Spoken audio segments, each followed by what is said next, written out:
근데 정상 발달을 갔다고 하지만 거의 정상의 끄트머리를 이제 겨우겨우 따라갔던 거예요. 안녕하세요. 이화여자대학교 언어병리학과의 임동선입니다. 저는 아동언어연구실의 책임 연구자로 그곳에서 석박사 대학원생들과 함께 아이들의 언어 발달에 대한 연구를 진행해 오고 있는 학자입니다. 대학원생들과 함께 정상적 언어 발달이 어떻게 진행이 돼야 되는지도 연구를 하고, 또 언어 장애 있는 아이들은 정확하게 어떻게 평가를 하고 또 중재를 해줘야 되는지 오랫동안 연구해 오고 있습니다. 또 연구 결과들을 바탕으로 ICA Lab이라는 곳에서 지역사회에 나가서 부모 교육도 하고, 또 아이들과 함께 책 읽기 활동도 하고, 또 그곳에서 많은 아이들을 평가하고 치료하고 있습니다.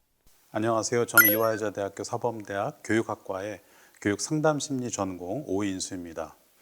저는 주로 아동 청소년의 심리적인 어려움, 사회 정서적인 어려움을 갖고 있는 학생들을 상담하는 것에 초점을 두어서 연구와 또 실행을 하고 있는데요.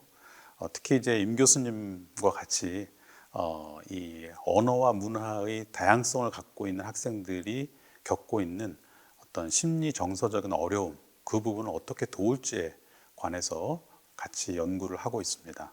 교수님 전공 영역과 또 제 전공 영역이 이렇게 조금 오버랩되기도 하지만 또 상당히 차이점도 있어서 이제 궁금한 것 중에 하나가 이제 언어 그 지연과 또 언어 장애 이런 것이 약간 좀 구분되는 느낌을 받는데 그 차이에 대해서 조금 궁금하기도 한데요.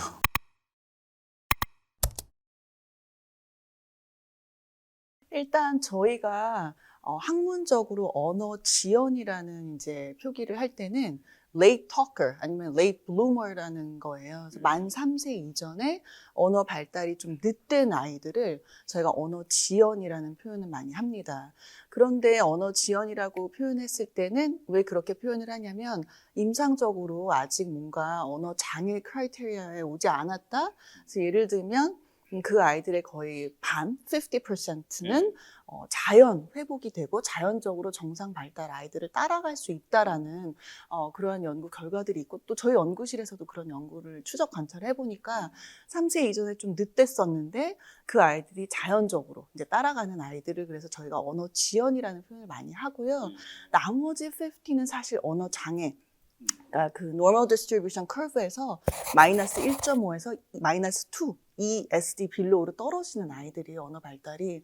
그러니까 그 아이들은 그냥 놔두면 혼자 자연스럽게 이제 갈 수는 없고요. 전문적인 어떤 지원을 받아야 하는 아이들을 언어 장애라고 저희가 표현을 하죠.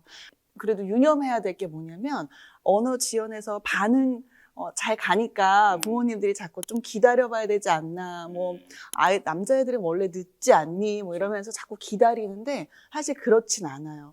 돌 때는 단단어를 해야 되고 만 24개월에는 또 이어 조합을 해야 되고 그런 어떤 기준들이 있습니다. 그래서 그것이 만약에 늦다면 언어 발달이 지연이 되면 그 언어 발달로 또 인지 발달이 늦게 되고, 또 언어 발달이 잘 안 되면 아이들이 땡깡도 많이 부르고 이럴 때가 있어요. 소통이 안 되니까 자기가 뭔가 표현을 했는데 안 되면 뭐 물건을 던진다거나 들어 눕는다거나.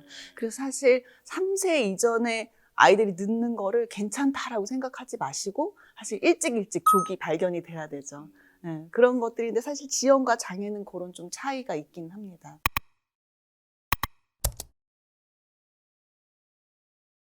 듣다 보니까 그 3세라는 이야기가 계속 반복되는데 그게 이제 뭐 크리티컬 피리어드라고 하는 약간 언어 발달의 결정적 시기 뭐 이런 것과 관련되어 있는 내용인가요? 사실은 그러니까 3세 이전에 발달이 안 되면 영원히 안 된다 이런 어떤 건 아니지만 만 3세 이전에는 2어 조합, 3어 조합까지 가고 수많은 이제 어휘를 이제 쌓아 놓다가 만 3세부터는 어마어마한 속도로 사실 올라가요. 3어 조합, 4어 조합, 그리고 그 구문의 발달과 그 모든 발달이 너무 크리티컬하게 아주 그냥 경사가 급격하게 올라가기 때문에 그 전에는 사실 예전에는 학자들이 그냥 기다렸던 거죠. 50-50. 근데 요새는 사실 다 저도 얘기해 뭐 병원 세팅이든 어디 사설 세팅이든 가면 아이들이 뭐 1세 11개월, 뭐 2세 아이들이 다 옵니다.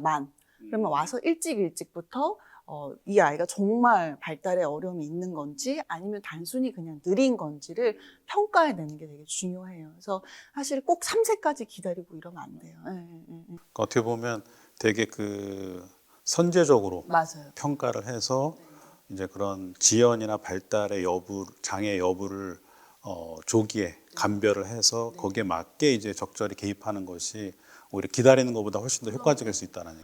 제가 사실 말씀해 주셔서 제가 그 스탠포드에서 연구할 때 어떤 연구가 있냐면 그 동네 애들은 그냥 그 동네에 오래 계속 살아요. 학교 주변에.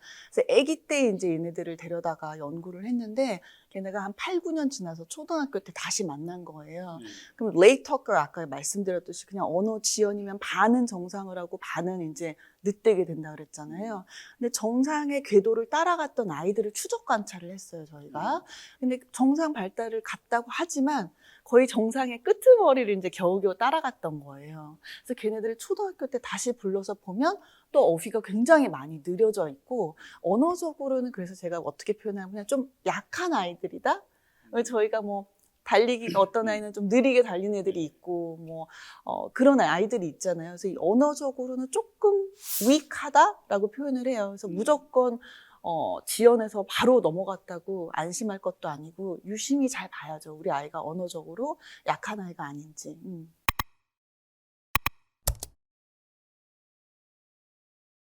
외국인 학생이 하셨잖아요. 이건 제가 연구를 해서 밝힌 게 아닌데 제가 오랫동안 제가 임상을 하다 보니까 그리고 저는 이제 외국 사람들이 많이 와요.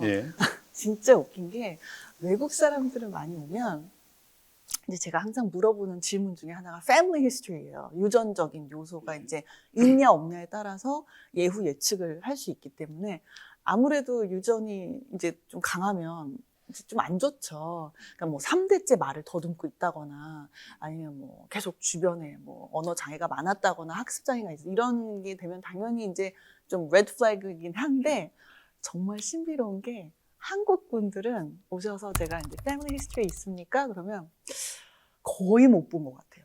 있다라고 말을 하지 않는 거죠. 네. 또는 아예 모른다고. 뭐 저기는 아무도 이런 사람이 없었다.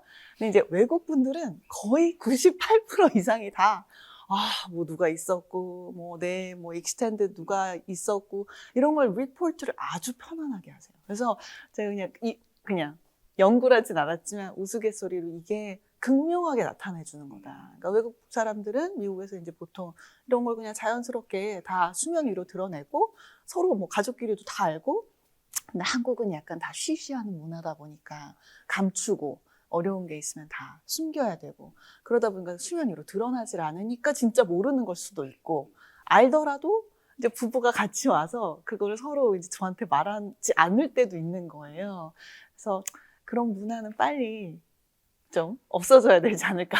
잘 안 없어질 것 같아요. 그러니까 이게 그 문화라는 게 또 있어서 특징이 문화가 있어서. 가장 사실은 대부분의 뭐 상담 이론이나 뭐 접근 방식이 서양에서 발달돼 가지고 이제 그 방식을 채택하는데 미국에 있는 저희 상담 쪽에서 당연하게 똑같은 방식이거든요. 그러니까 이제 동양인들은 특히 약간 가족 중심, 특히 이제 집단주의 문화를 갖고 있고 사회적 시선에 대한 민감성이 되게 높다 보니까 자신이 갖고 있는 장애를 드러내는 거에 대한 두려움이 상당히 높아서 결국 누구든지 상담에 도움이 필요할 때 서양인들은 비교적 전문가를 찾는 경향이 있는 반면에 이 동양인들은 전문가가 아니라 가족 관계 안에서 해결하려는 아니면 약간 은밀한 집단, 그러니까 예를 들어서 뭐 교회라든지, 그러니까 그것이 자신이 안전하다고 느끼는 그러한 특정 집단 안에서만 공유를 하는 그런 문화를 갖고 있어서 사실 이제 언어 지연과 장애를 갖고 있는 학생은